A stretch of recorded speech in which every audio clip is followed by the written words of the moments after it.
You can't touch him with your fingers on his face, but he loves to be scratched with a pen. If you have one in your hand, he will come over and rub his face all over it. I'm trying to hold it still. He's rubbing his face with it.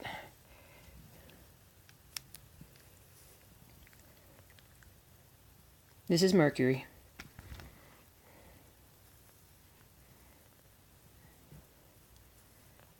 I know the channel is the dogs around the house, but there is a cat that lives here too. He does not live with the dogs. He lives upstairs away from the dogs.